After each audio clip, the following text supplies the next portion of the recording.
Assalamualaikum warahmatullahi wabarakatuh. Perkenalkan, saya Dinda Tria Lestari, NIM F11202021 akan mempresentasikan tentang paper yang telah saya tulis dengan judul Pengaruh Tingkat Pendidikan Penduduk Terhadap Kualitas Sumber Daya Manusia.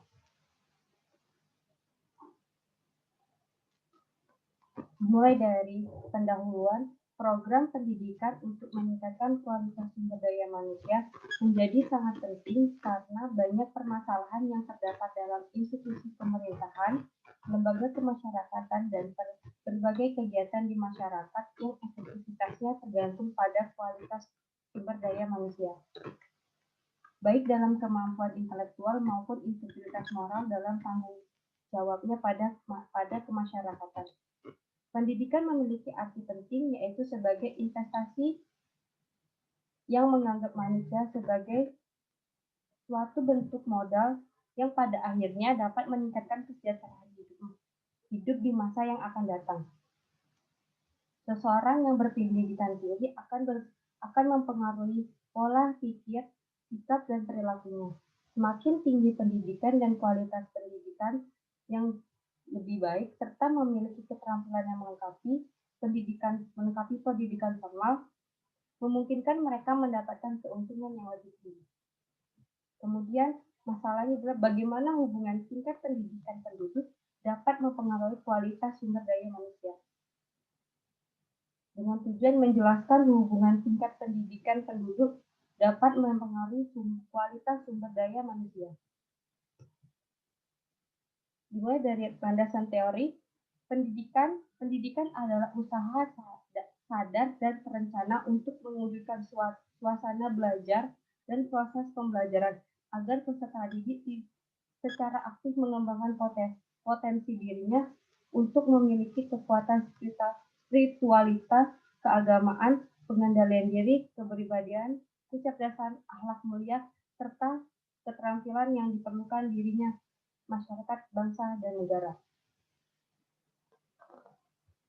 Lalu ada penduduk. Menurut Malthus, kependudukan di mana pertumbuhan penduduk yang lebih cepat membuat manusia mengalami kekurangan bahan makanan yang menjadi sumber kemaralatan.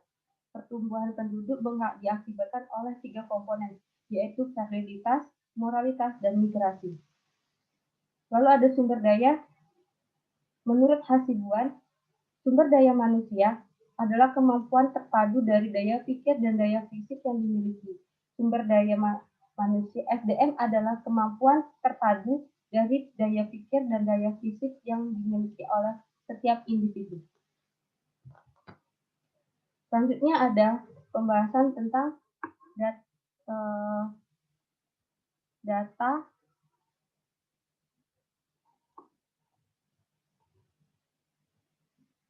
yang mengatakan tentang pendidikan tertinggi yang ditamatkan. Menurut Badan Pusat Statistika atau BPS, mayoritas pemuda telah menamatkan pendidikan hingga sekolah menengah atau sederajat, sekitar 29%, dan 22,41%-nya adalah tingkat sekolah menengah pertama. Lalu ada 11% pemuda yang menyelesaikan pendidikan hingga perguruan tinggi dan sekitar 25% pemuda hanya tamat SD atau sederajat, dan sisanya tidak tamat SD maupun belum pernah sekolah. Pendidikan dan keahlian menggambarkan kualitas sumber daya manusia. SDM yang berkualitas adalah modal tenaga kerja untuk mendapatkan pekerjaan yang layak. Pemuda bekerja di pedesaan memiliki tingkat pendidikan yang lebih rendah dibanding pemuda bekerja di perkotaan, sehingga daya saing pemuda di pedesaan dalam pasar kerja pun akan lebih tinggi dibandingkan pemuda bekerja di perkotaan. Penduduk yang berpendidikan tinggi bisa menghasilkan produktivitas yang lebih tinggi juga untuk pembangunan. Selain itu, pendidikan bisa membuat rakyat lebih realistis dalam membangun sebuah keluarga. Kesimpulan dari paper yang sudah dibuat ialah yang pertama, pendidikan dapat menghasilkan pembangunan sumber daya manusia yang bekerja keras, produktif, terampil, menguasai ilmu, pengetahuan, dan teknologi. Yang kedua, ada penduduk usia kerja yang memiliki tingkat pendidikan yang lebih tinggi mendominasi lapangan pekerjaan pada sektor informal, sedangkan pada sektor non-formal dinominasi oleh penduduk usia kerja pada tingkat pendidikan yang lebih rendah. Yang ketiga, semakin tinggi tingkat pendidikan seseorang, maka seharusnya kualitas sumber daya manusia juga semakin membaik. Saran yang diberikan, yang pertama ada selain pendidikan formal, pemerintah juga perlu membuat suatu kegiatan program pemerintah, program pendidikan non formal untuk mengasah keterampilan dan keahlian di luar dari pendidikan formal. Hal tersebut juga dapat menjadi kesempatan bagi penduduk yang tidak dapat melanjutkan pendidikan ke jenjang yang lebih tinggi.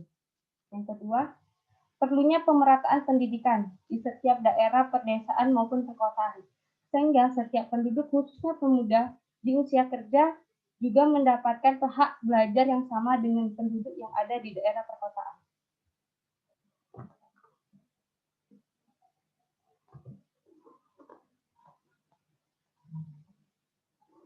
Sekian dari presentasi saya kali ini. Mohon maaf jika ada salah dan kata atau kurang jelas. Saya akhiri. Wabillahi taufiq wal hidayah. Wassalamualaikum warahmatullahi wabarakatuh.